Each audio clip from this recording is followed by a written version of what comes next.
नमस्कार प्यारे बच्चों, एक नई वीडियो में आप सभी का बहुत बहुत स्वागत है। तो चाँद वाली अम्मा की कहानी को पढ़ने के बाद आज आप लोगों के सामने प्रस्तुत हूँ एक नई कहानी लेकर। एक छोटी सी कहानी है और इस कहानी का जो शीर्षक है वो है सूरज और चाँद ऊपर क्यों गए। बहुत समय पहले सूरज और चाँद जमीन पर रहते थे।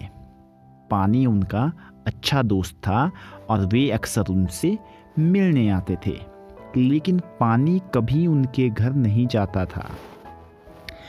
एक दिन सूरज ने पानी से पूछा, तुम कभी हमसे मिलने क्यों नहीं आते?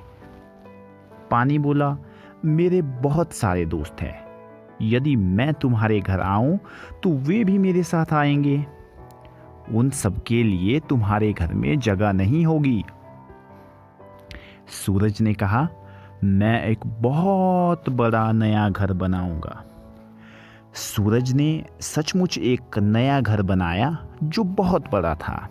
उसने पानी को इस नए घर में बुलाया। पानी तरह तरह की मछलियों और उनके साथ रहने वाले दूसरे जानवरों के साथ सूरज के घर पहुंचा। पानी ने बाहर खड़े होकर पूछा, मैं अपने दोस्तों के साथ अंदर आ जाऊं? सूरज ने कहा, हाँ हाँ, आ जाओ। पानी अंदर आया और कुछ ही देर में सूरज के घर में घुटनों तक पानी भर गया। देखते ही देखते पानी सिर तक पहुंच गया। मछलियां और पानी के तमाम जानवर सूरज के घर में इधर उधर घूमने लगे। अंत में पानी इतना ऊंचा हो गया कि सूरज और चांद को छत पर जाकर बैठना पड़ा। लेकिन थोड़ी ही देर में पानी छत पर आ पहुंचा। अब सूरज और चांद क्या करते? कहाँ बैठते? वे भागकर आसमान पर जा पहुंचे। आसमान उन्हें इतना पसंद आया कि वे वहीं रहने लगे। तो प्यारे बच्चों, कहानी में क्या बताया गया है कि जो सूरज और चांद हैं वो पहले ज़मीन पर रहते थे और उनकी पानी के साथ अच्छी दोस्ती थी। एक बार पानी के साथ बातचीत करते हुए सूरज उनसे कहता है, किससे कहता है? पानी से कहता है कि तुम मेरे घर क्यों नहीं आते? तो पानी क्या कहता है कि मेरे बहुत सारे दोस्त हैं, मैं तुम्हारे घर आऊँगा तो ऐसा ना हो कि तुम्हारे जो घर है वो छोटा पड़ जाए। तो सूरज ने क्या किया, बड़ा घर बनाया और एक दिन पानी को उस घर में बुलाया। तो पानी के साथ कौन कौन आए? तरह तरह की मछलियां आई और उसके साथ रहने वाले और भी जानवर सूरज के घर आ पहुंचे। पानी जब बाहर खड़ा होता है तो सूरज से पूछता है कि क्या मैं अपने दोस्तों के साथ अंदर आ जाऊं? तो सूरज कहता है, हाँ हाँ, आ जाओ, कोई बात नहीं है। जैसे ही पानी सूरज के घर के अंदर जाता है तो सूरज के घर में घुटनों तक पानी भर आता है और उसमें जो है मछलियाँ और पानी के तमाम जानवर इधर उधर घूमने लगते हैं। तो पानी इतना ऊंचा हो जाता है कि सूरज और चांद को अपने घर की छत पर बैठना पड़ता है। लेकिन थोड़ी ही देर में पानी जो है छत पर भी पहुंच जाता है। अब बेचारे सूरज और चांद क्या करते हैं, वो भागकर आसमान पर पहुंच जाते हैं और बाद में आसमान बेटा उनको इतना पसंद आया कि वे वहीं रहने लगे। अब बजाओ तालियां। कैसी लगी कहानी तुम लोगों को? उम्मीद करता हूं आपको ये कहानी पसंद आई होगी। ठीक है, इस कहानी को आप अपने दोस्तों को भी सुनाओ, बहुत मजा आएगा। ठीक है, तो अब इस कहानी के आधार पे जो आज का कार्यपत्रक है वो तैयार किया गया है। तो ये रहा आपकी स्क्रीन पे आज का कार्यपत्रक। तो प्यारे बच्चों, ये रहा आपकी स्क्रीन पे आज का कार्यपत्रक। आज के उपविषय का नाम है सूरज और चांद ऊपर क्यों गए। आज दिनांक है 6 नवंबर सन 2020। कक्षा तीसरी है, विषय हिंदी है। हिंदी की पाठ्य पुस्तक रिमझिम से इस उपविषय को लिया गया है और इस कार्यपत्रक को हल करने के लिए आप वीडियो के अलावा अपनी हिंदी की पाठ्य पुस्तक रिमझिम के पाठ 3 के जो अंतिम पृष्ठ हैं उसमें उपविषय सूरज और चांद ऊपर क्यों गए, इसको पढ़कर भी आप इस कार्यपत्रक को हल कर सकते हैं। आज सप्ताह का अंतिम दिन है, अंतिम दिवस है सप्ताह का। तो उम्मीद करता हूँ आपको जो ये कार्यपत्रक है और ये जो वीडियो है ये पसंद आएगी। तो चलिए कार्यपत्रक को हल करना शुरू करते हैं।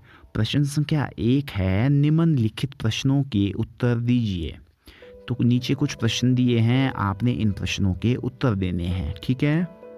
तो प्रश्न संख्या 1 का जो क भाग है वो है, सूरज हमें कब दिखाई देता है। बहुत ही आसान सा सवाल है। इसके लिए आपको जो ये उपविषय है सूरज और चांद ऊपर क्यों गए, इस कहानी को पढ़ने की आवश्यकता भी नहीं है। आप लोग इसको एक सामान्य तौर पर एक सामान्य प्रश्न है, आप इसका आंसर आसानी से दे सकते हैं कि सूरज हमें कब दिखाई देता है। तो सूरज हमें कब दिखाई देता है, सूरज हमें सुबह के समय दिखाई देता है, जब सूर्योदय होता है, जब सूर्य उगता है तो उस समय हमें क्या दिखाई देता है, हमें उस समय सूरज दिखाई देता है। तो प्रश्न संख्या 1 का भाग ख है, चांद कब निकलता है। तो चांद कब निकलता है, जब सूर्य अस्त हो जाता है और चारों ओर अंधेरा ही अंधेरा होता है, उस समय चांद निकलता है। यूं तो वैज्ञानिक तरीके से कहा जाए तो चांद का वैसे चांद अस्त होता ही नहीं है, लेकिन सूर्य की रोशनी में हमें दिखाई नहीं देता है, या कभी कभी हम देख सकते हैं उसको, लेकिन सूर्य की रोशनी में वो कम दिखाई देता है। तो हमने जैसे विज्ञान में पढ़ा है, विज्ञान क्या कहता है कि जो चांद है उसकी अपनी रोशनी नहीं है, वो सूर्य की रोशनी के साथ चमकता है, ठीक है। तो चांद कब निकलता है, जब सूर्य अस्त हो जाता है। उसके बाद है, सूरज के घर में पानी किन के साथ पहुंचा। तो सूरज के घर में पानी किस किस के साथ पहुंचता है। सूरज के घर में पानी मछलियों और पानी के तमाम जानवरों के साथ पहुंचा। पानी में जो जो जानवर पाए जाते हैं, जैसे कछुआ हो गया, मेंढक हो गया, ऑक्टोपस हो गया, और भी असंख्य प्रकार के ऐसे जीव हैं जो पानी में पाए जाते हैं। तो सूरज के घर में जो पानी है वो इन मेहमानों को साथ लेकर पहुंचा। फिर घ है, सूरज के घर में जब पानी छत तक पहुंच गया तो सूरज और चांद ने क्या किया।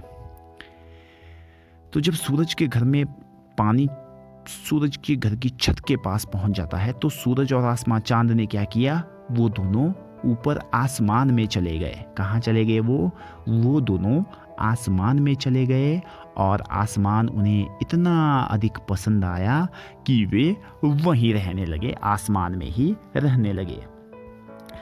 प्रश्न संख्या 2 है, चित्र में दिखाई गई वस्तुओं के पर्यायवाची शब्द लिखिए। तो बेटा ये जो वस्तुएं दिखाई गई है चित्रों में, इनके नाम इनके चित्रों के नीचे लिखे गए हैं। आपने इन वस्तुओं के पर्यायवाची शब्द लिखने हैं कि इन वस्तुओं को हम और किन नामों से पुकार सकते हैं, बुला सकते हैं। तो जैसे सबसे पहले हमारा है सूर्य। तो सूर्य को हम और क्या कह सकते हैं, सूर्य को हम कह सकते हैं सूरज और भानु। ये जो है हम सूर्य को कह सकते हैं, सूरज भी कह सकते हैं और भानु भी कह सकते हैं। उसके बाद है चांद। तो चांद को क्या कह सकते हैं हम, जैसे शशि हो गया, शशि का मतलब ही क्या होता है, चांद होता है। और चंद्रमा, चंद्रमा भी क्या होता है, चांद को ही चंद्रमा भी कहते हैं। उसके बाद है पानी। पानी को क्या कहते हैं बेटा, पानी को और क्या पुकारते हैं हम, जैसे जल हो गया और नीर, नीर, ठीक है, जल और नीर, ठीक है। ये जो है हमारे दिए गए चित्रों के पर्यायवाची शब्द हैं। तो पर्यायवाची शब्द कैसे शब्द होते हैं, जिनका मतलब दिए गए शब्द के मतलब के बिल्कुल समान होता है, उसे हम पर्यायवाची शब्द कहते हैं। तो इस तरह से जो हमारा आज का कार्यपत्रक है ये यहीं समाप्त होता है। अगले हफ्ते आप लोगों के साथ मुलाकात होगी एक नए पाठ में, और वहाँ हल करेंगे हम कुछ नए कार्यपत्रक। तब तक के लिए जय हिंद, जय हिमाचल।